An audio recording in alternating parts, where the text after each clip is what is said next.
eba Kawasem Jumedie was Sompa 93.1. We are live on television. We are live on Facebook. Sompa 93.1. Here we go. And now no pay say Mahama scraps fuel allowance for all political appointees.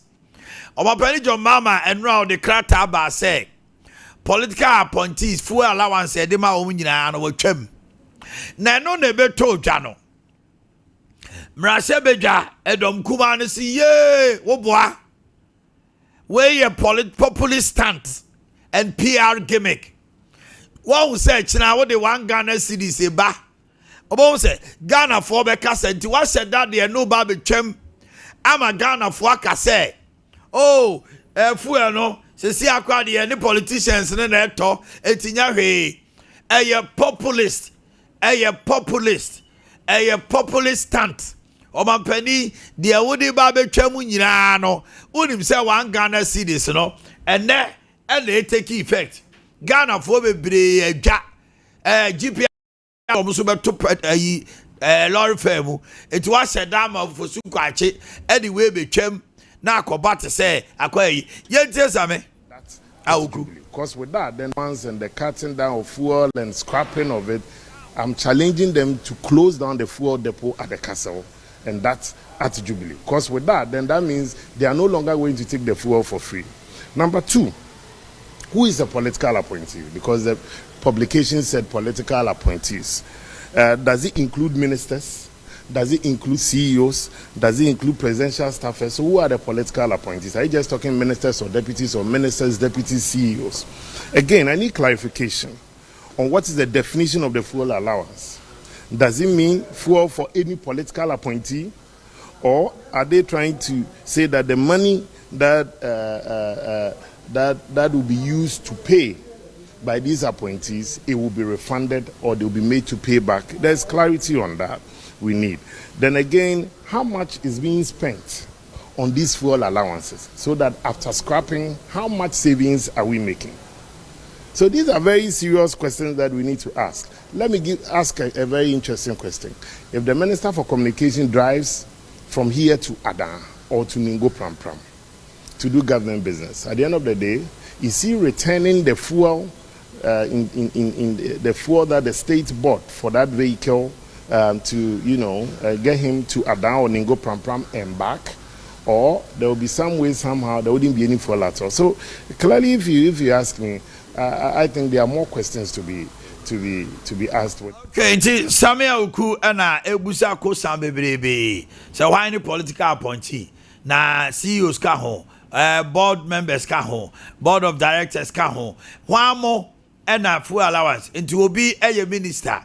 Na okwa akoye government business ya filling the tank no oba obetua ka na say eno nka ho eto omu hia nkyeremu sika sen ena bosumi bia ye de ma sa appointees in terms of fuel allowance na ye gifri omu nsem so sika sen ena ye save enra wutie commentaries bebre bi si o ena sika e ba ntra one city e dey beto so bi si da bi omampani say ono austerity measures are they ban say ye nyina nim say sa DSTV subscriptions satellite ne ade wo twam entino the way so ka ho obetwitwa ne ma pay mo. City strength is not reflecting on at the port. So I'm a magazine for say one more catch omampani say sika one more you say dollar no so at dollar so at no one more port one mu ye je one nya hoden ye dollar no aba from ama ye sika no cedis ne enya hoden a ye hwe say nka ebetimu aba so ewo ye port ama ye hu ensesa ye bi ewo eye ankane no sika emra na dollar no ewo soro ne sisamre ya dollar no nyame adom aban na hwe ama dollar no aba from ama ye no kan sesa ye bebam na emom ye hu ne sa de ye hu ne ye say eye customs no omo figures no omo assign adjust no e de edinti ama sesei ye duties no say exercise bi bebam na ye hu no ebi emma musa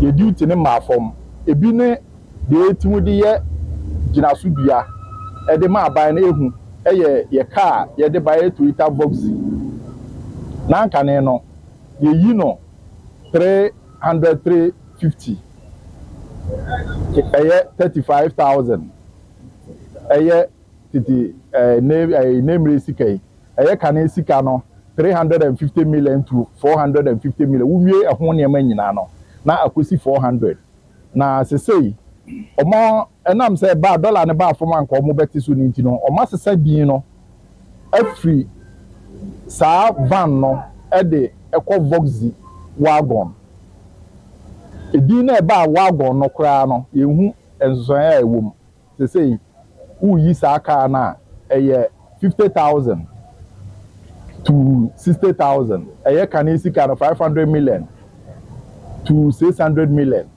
ena ye no.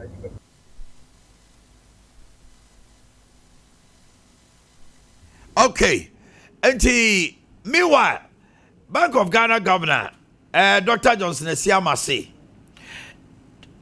we should believe in the city because the city is as good as any currency out there.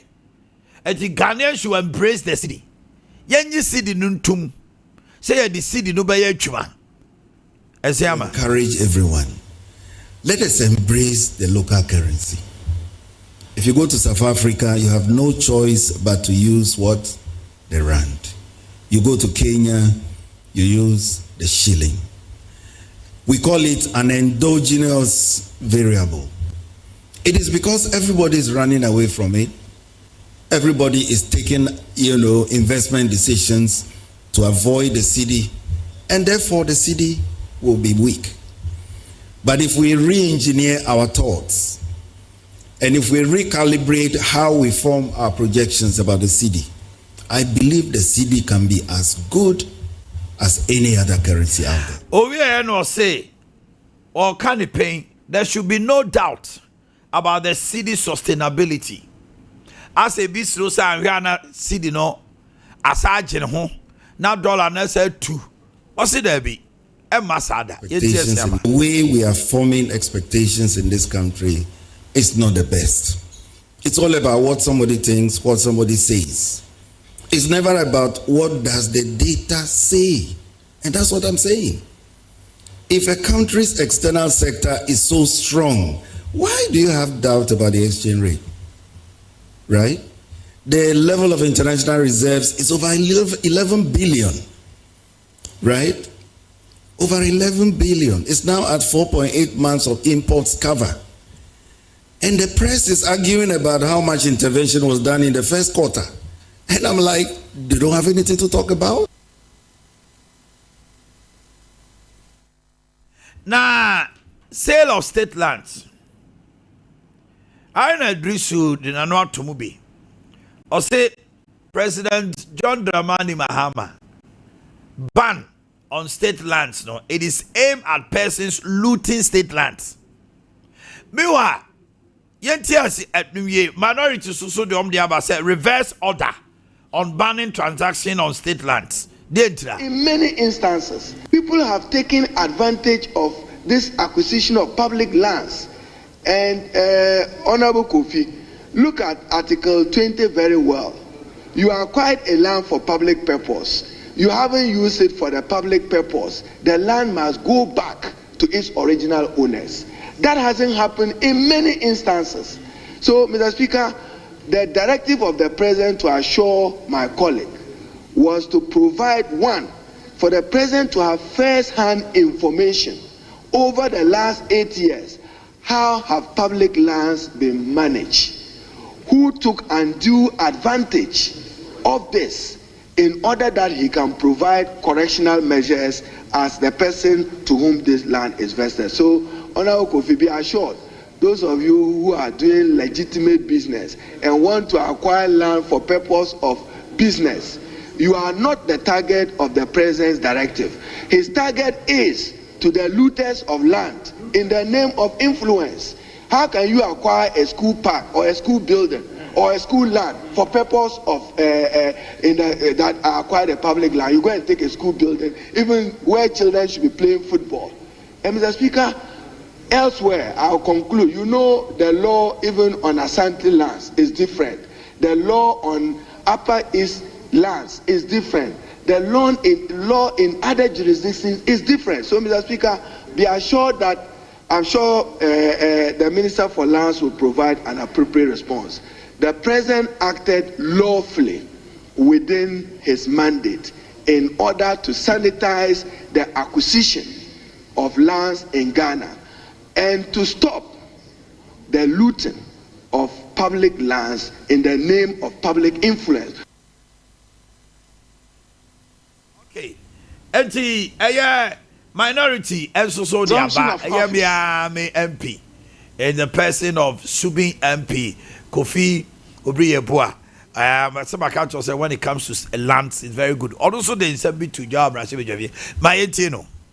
Elected date upon assumption of office, the President, His Excellency John Dramani Mahama, by elected dated 10th January 2025, directed the Lands Commission to hold the sale, leasing and processing of all state and public lands.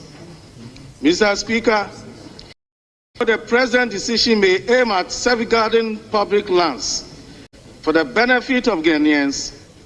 This directive may also affect individuals, corporate entities who may have legitimately acquired interests in these lands. If indeed the government thinks that the private sector is the engine of growth, then the government, as matter of urgency, should lift the ban. Revenue generated by the Lands Commission through stamp duties, consent fees, lease preparation fees, premium costs, and all charges as embedded in offer letters will, by virtue of these directions, become non-existent. This revenue loss will... And so Abaya Sempa. Mama Beja for Aquaba, as Anti Pope to say, Bibi Aboko, Yaw swear. Okay, I no pay as Anti Mamisha see free honomo, and Semno Abaye Bako, fuel allowance, our man penny, so what chemo, if you say there be only send ne, 1 city near Bantino, Akoye PR gimmick. Now say a chingana for Adjuna Friso, and Untino, Sa Asemno a populist stunt. Another minority edit to ja. See the now one day no. So I'm magazine for the Omoka na just a dimu. Woman de dija almost a port no car. Car no muko ye ni ade. A cassette dollar na you see a port omasa adjust. Sika no e wo no muntina. Ga kamia ye say there what a black market no no ma omodi di juma ho. Enye the hair. Bank of Ghana they abeto say 10-3 10-4 no. Esema so ani abrepa say ye ni consider ho na fei state lands asante ma minti o my many edikan afa ayi no ho if any say amampenye no statement betu ja efa south fuel no obi can say for whatever population my a thousand kakra because timing is an issue at this particular that's time. Right that's say, right the man penny said be on the Bible swimming in Ponoka say on Bertumuna ye benina say on man first it and must say on some of these things that's right but omu say be a nyame adman there no ban about a bear ripped on say o can't increment now but can't we definitely more your bum full free oh my ho akire because on my na use kakra what can say modern to me ba ye aponti sin be can say we are proud to pay 1 cedi. Meanwhile, now it is known say almost so. Yeah, almost be. And it's a copa say no cry. And kaya name de na same come same who come near you say. On find to muka camera. Oka say no more car some we na a honorable kyoko. A former DC. No I say. And maybe how no class on tia say because say a DC cry no. A buy no mano. E ma almost some funny say. Fuel bi omo de call rounds no say man nti se koba se abanka se metwem a omo chirichirim ye de baye allowance ama omo na ya hwe ya oman ye beka se etwem but this no wo call rounds obey de ono ni na ketu de man answer na allowance aban de man anum no wo ko use can free na these are some of the questions I say omudi nchemu ba anya sa yeah the ebe ni say but appointees ni bi wa omba mimi because the minister call rounds across Abia or around the country one no ka ho because CEOs in the media I'm happy for that because one say kwabrane ya kwakwaje coupon bebrebe say be do weekends ni e chama girls ni e chama we ni ade na abro so ebe wa de ono ko hia no hia ma no ebro so ndi for me de ho de me no ya agin but timing ene nchiremu na wu say nipa poti ni mfaso obenya free so no o me hu because omode we ni bae no say DSTV na omo twemu o ma yehu de na aban kai obo nti o ma yehu so that manfo bonza ampa aban save such an amount yeah another one make kai sa no feni say o man sidi no hwe enura me papa bi we businessman o ka che me say asanti me per dollars na ko na me do me ko fa dollar we was hwe me kuta sika na ono waye import buy in business na was omo ko bank kra bank bank there you bank no one there almost 10 point something no was in ke hono mpo no enka wo de mo fa nyi 11 cedis kra obetu anso kwa onya bi answer banks one year sa transaction mo say charge 1% ni nyina was they are ready to pay but omunya bi and a black market no so no uni black market if you would imagine so be out per $300,000 now person dey your business now one heard this kind of man nyame amwa okoko delay a wo sika ni investment ebe bank na sa kosoro ebe yensam pi entinka bank no de individuals wo mu gidie say aban di sika na ko omotima online transactions nya importation ma invest importer na mo wasomajo enso ko ebi ni ho so esama nsama o kan de ba wo ko forma eni ho no de no kra wo a o say ye ka because I na ka 10 cedis no ye ko friends banks transaction ne cost wa enka amanfo ebenya rohemu basa na perception as amanfo bi was say bank managers bi ni boss na black market no aye one aye no kra because you say this dollars have a good bank ukodu wa yes yasa obako black market je obako for dollar no wa hefa Bank of Ghana dollar no dey buy no because that make us some say bianco momo ni abena ko manchi make some arrest nanka bank managers who say afa dem panimfo anywhere so but ebi so almost one first can enko banks na mo dey go black market to straight ana Bank of Ghana so be yin sempia no press conference omo ye nenu ana oman enso wa and mazi for ne so mo kan oman o they did well at the right time ampanyi mama abakumase omo kan na sabio enko na sum no who say this say because enema no emo ya and then oba kumas no enu na oba and then no thank you to because so no mu share Jubilee Park there and then oba kumase western of nti obetwam yeah nti na ye Jubilee Park that's so last week your man pay mama e Ghana for be so port no charges be omoko parliament na ko yiye free ho say sa omo ye hu na nyentem because dollar he has say geni see the strength better 4 months I was saying I meander is way through the every facet of the economy na man for nya because na say on my on the first no na odwin dollar no sa be cost o timi fanya projections o timi fanya on my debut this around no dollar won nwere ho part o ko na adwene no new dollar so bebre dem there was no say me konya bi wa he na and no so na asante e man ye hu because a demand and supply because see black market cry no because of sa 10.5 ne 10.3 10.3 e da ho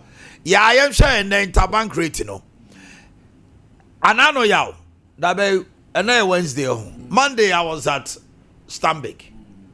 I needed some pound sterling some de yade unim say bank no omo no edge 13.7 eye pound sterling no from Bank of Ghana almost turn 14.7 13.7 oh ombe ton bi ama almost turn 14.7 yeah that's one cedi na to even that no say wo USD account or what they will give you only equivalent of $5,000. Dollar no. Tell me, equivalent of $5,000 no. Almost calculation no. About 4.2. $5,000. So when you £4,200 to $5,000. No matter $60, £60. As a charges. Almost fees. To when you 3,600 out of $5,000 no. And no crano. So when you be we are very much connected. I am saying this because I am a proof. And before me bray and I call banker, they need $20,000, $50,000.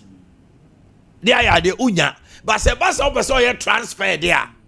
Who's dollar na nim there? Say no enkrata. Ombetuma yama. Nti akonta adentina businessman no.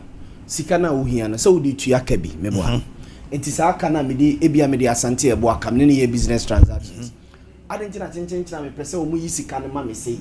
Na adentina men gini pan account. Say me de okabi $20,000 and $200,000. Na me omon transfer sika no say omu yi sika no ma me ebi omu nim de ne kwakoye wa bonten. But me de asante ebo akam o me business partner or transfer me de ne $200,000. So no transfer no in equivalent CDO. Yes. But nipa no insisted to pedales. Akota wo de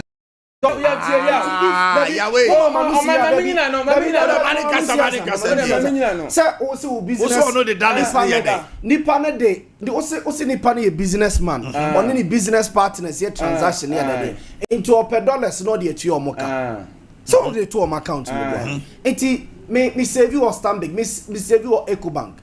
Mako EcoBank for honum say me partners be also me more $1 million. Oh yeah, I know there is no problem. And it's problem. There be this is me save you a say my account be an account ni mon transfer $1 million into an account mommy. Whether you transfer it in a CD equivalent to Sadi and the yeah, I know me see any problem. Yeah, I don't say obi honoma on your business partner. Ebia o call hokra baby ko bobosia $20,000. O yi in the form of $20,000 share with them. Waka yourself and sika mano amount. O person will call bank or nanka bank no. Meanwhile, meanwhile, transfer into the account. Yahweh. Meanwhile, no. A creative problem. Yahweh, as I'm saying, Nipano, Abia no ni USD account. You see, $1,000 in you good them, and what the amount. Emra so this is Canamano. Also, be our save USD account. I want more than be $100,000 for account. Oko bank is here. The bank cannot give you that amount. Yeah, I would say the Michel. But no matter the amount quarterly, the Bank of Ghana they buy $5,000. But Sika bet me release all the Michel. Just said the bear. You pay dollarization every month. But Sika was even Yahweh, $300,000 I will pay their transfer, their comma or partners who are abroad. No, Unya. I could tell them to for partners. Then they transfer the money should be transferred when it is available. Come on, we know what this is here. So, because money transfer, and say, "One for one, and who's the kind of say they will do it for you." But in a certain amount. Yahweh,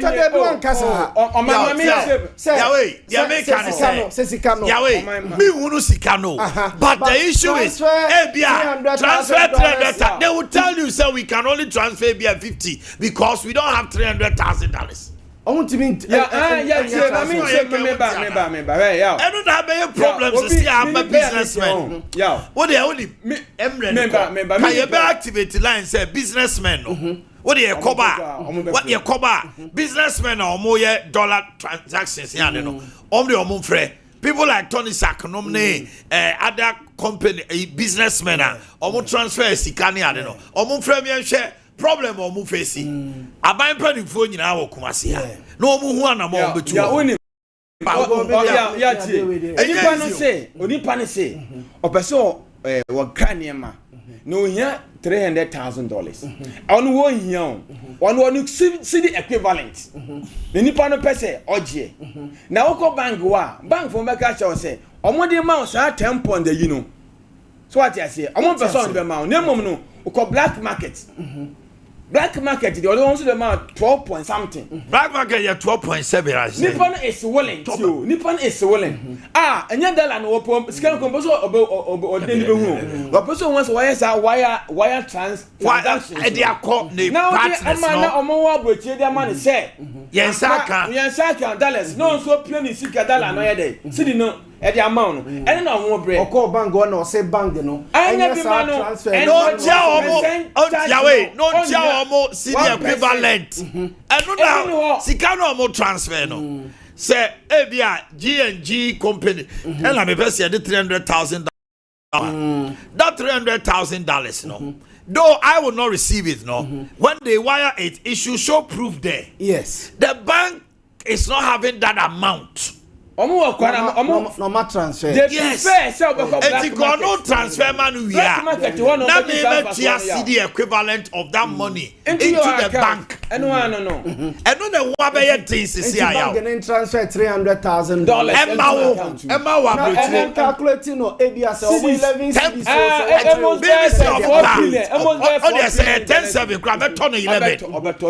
You can't walk into a bank you don't save there. No. Normally me save many Eco Bank dey business. Very good. Many Stanbic and dey business. Many Absa dey business. Very good. Mako the business partners any. Or say me omo bre me niam say. And also my bre me niam so say me tua ehon ka. Ebia ye check AC be $300,000. My account e wo hono mo. Mo nim say my account no me wo ebia mo de ba CD mu a ebroso enti mo transfer that sika no from my account into the pan account and akonta sa transfers no so why e bia normally enya se transfer ya na ukoyi sika no if it be take bia 3 days more than 3 days unless they be in the same bank but it me take bia some time and san why it is a bank say banks ne ka say omuntimi nya and name one. It's because they say enye Ghana also mostly the transfers are done. Omo TT copies be this amania maybe e di juma. E ko ebia e ko China. E was say a show proof e was Bank of China na me partner ni save no be say the money has been transferred. Oh yes. X amount. Omo transfer $300,000 no enko. A top account no more. They will call me say they have received the money. Yes. Now me tia it's equivalent na in city. It omo akwa na me no moya transfer no me tia sika no kra ansaw ansa no my transfer no but 300,000 e bia bank catch say we can only transfer 100,000. That's the problem. Yeah, that's the They problem. can only transfer 100,000. That is what Entina no so ubenya bia transfer just say we call black market e ko pay bi so the banks are not able to transfer the full amount business partners no any omo di joman epe it's in net sales bia ukwa koji 20,000 cash and the Bank of Ghana for no so papa is here man so no eme boy say nipa ne nko sika no physical cash say nkuta na so of say he is transferring this amount to be wiring you know yeah, that is the problem now. Back with the Bank of Ghana. And no near Cassia, the Omokana, and the Ama, yes, so black market in Zamrama. Yes, because yes, it's true. Say, me cop bank, let's say me bank, say, enough money. Me enough money. Now, someone transfer 300,000. Now, you are encouraging me. Account na me dia mamono. Enye Ghanaian account. A foreign account. Ebia. Utimi hu se we Germany we China oh say they on board hu sa na mani nyina enti enye se bia makofa account bia me ko transfer to na chire makwa yi wo Ghana ase ne bibia if mu yes a checks ni nyina wie na se nipa no if you say bibia ye kama what is preventing you from problem no akota another day amemeti ya ntimi resist na ma we say businessmen ni bi so se be ya omoma aban no ne system ni hu omo revenue any omu wet any sani mani nti they prefer doing it at the black place than say obeko bango ntoko bango a bank ne beka cho say for account na my yen transfer almost there be mama me dollar no obehu the business all year like ne wet now say business money bebre or they taxes ne sa ne they avoid they evade some of also person obehu into almost some person but until banks ne bebre so no everyone they are ready to do it for you but on so slow say me who say internal revenue beba is that Ghana revenue amount for just internal revenue almost a now transfer $1 million from now it's all catch me say say I cannot understand what I say it's a businessman ni bi so can be and maybe ayaba be do this point it's a businessman no any Bank of Ghana for ni nyina ntina se ne omunche Bank of Ghana say my say yamamo. Into this is the channel. Opesa transfer even $20 million. Go through that channel. Go through. I think I was also making a point. Businessman, so me who say Macron, it is also the other say also faculty crying out service one. Bank of Ghana at the bank say 10 point something. Almost omunya bi ho. Name something or black market no. Omunya bi. Acquire to say acquire to say teacher ni no. What kind code of conduct ni nyina was reading your sir na won him say this teacher ni was say na me ntiase I was here for Emba and Orlando and the tip of ba ye cover ye baby ahoma na tum and na kawasem the businessmen e be di komo we businessman okra niema so I'm forcing pot dollar na swat and reflect it o call pot na say et say they are tossing me no bank any business transfers no and no wants them to say the businessmen the business community want to hear from you yeah Daniel Waba